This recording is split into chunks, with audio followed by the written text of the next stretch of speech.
사무엘상 15장. Then Samuel said to Saul, Yahweh sent me to anoint you as king over his people, over Israel. Now therefore, listen to the words of Yahweh. Thus says Yahweh of hosts, I will punish Amalek for what he did to Israel, how he set himself against him on the way while he was coming up from Egypt. Now go and strike Amalek and utterly destroy all that he has, and do not spare him, but put to death both man and woman, child and infant, ox and sheep, camel and donkey. Then Saul summoned the people and numbered them in Telaim, 200,000 foot soldiers and 10,000 men of Judah. Saul came to the city of Amalek and set an ambush in the valley. Saul said to the Kenites, Go, depart, go down from among the Amalekites, so that I do not destroy you with them. For you showed kindness to all the sons of Israel when they came up from Egypt. So the Kenites departed from among the Amalekites. So Saul defeated the Amalekites from Havilah as you go to Shur, which is east of Egypt. He captured Agag, the king of the Amalekites, alive, and utterly destroyed all the people with the edge of the sword. But Saul and the people spared Agag and the best of the sheep, the oxen, the fatlings, the lambs, and all that was good, and were not willing to destroy them utterly, but everything despised and worthless that they utterly destroyed. Then the word of Yahweh came to Samuel, saying, I regret that I have made Saul king, for he has turned back from following me and has not carried out my commands. And Samuel was distressed and cried out to Yahweh all night. Samuel rose early in the morning to meet Saul, and was told Samuel, saying, Saul came to Carmel, and behold, he set up a monument for himself, then turned and proceeded on down to Gilgal. Samuel came to Saul, and Saul said to him, Blessed are you of Yahweh. I have carried out the command of Yahweh.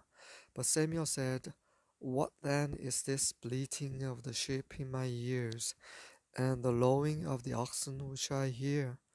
Saul said, They have brought them from the Amalekites, for the people spared the best of the sheep and oxen to sacrifice to Yahweh your God, but the rest we have utterly destroyed. Then Samuel said to Saul, Wait, and let me tell you what Yahweh said to me last night. And he said to him, Speak. Samuel said, Is it not true, though you were little in your own eyes, you were made the head of the tribes of Israel? And Yahweh anointed you king over Israel. And Yahweh sent you on a mission and said, Go and utterly destroy the sinners, the Amalekites, and fight against them until they are exterminated.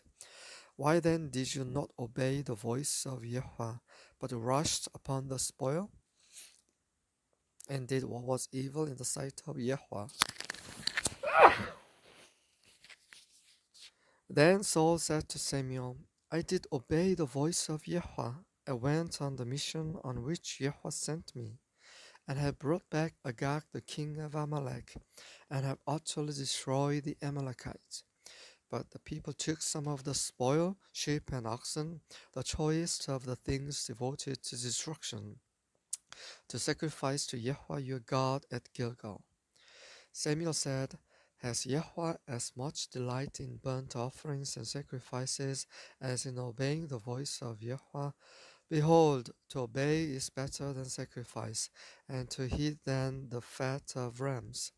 For rebellion is as the sin of divination, and insubordination is as iniquity and idolatry.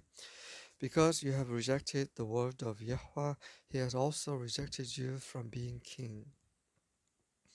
Then Saul said to Samuel, I have sinned. I have indeed transgressed the command of Yahweh and your words, because I feared the people and listened to their voice. Now therefore, please pardon my sin and return with me, that I may worship Yahweh. But Samuel said to Saul, I will not return with you, for you have rejected the word of Yahweh, and Yahweh has rejected you from being king over Israel. As Samuel turned to go, Saul seized the edge of his robe and it tore. So Samuel said to him, Yahweh has torn the kingdom of Israel from you today, and has given it to your neighbor, who is better than you. Also, the glory of Israel will not lie or change his mind, for he is not a man that he should change his mind. Then he said, I have sinned, but please honor me now before the elders of my people and before Israel, and go back with me that I may worship Yahweh your God. So Samuel went back following Saul, and Saul worshipped Yahweh. Then Samuel said, Bring me Agag, the king of the Amalekites. And Agag came to him cheerfully. And Agag said, Surely the bitterness of death is past. But Samuel said, As your sword has made women childless, so shall your mother be childless among women. And Samuel hewed Agag to pieces before Yahweh at Gilgal. Then Samuel went to Ramah, but Saul went up to his house at Gibeah of Saul. Samuel did not see Saul again until the day of his death, for Samuel grieved over his soul, and Yahweh regretted that he had made Saul king over Israel.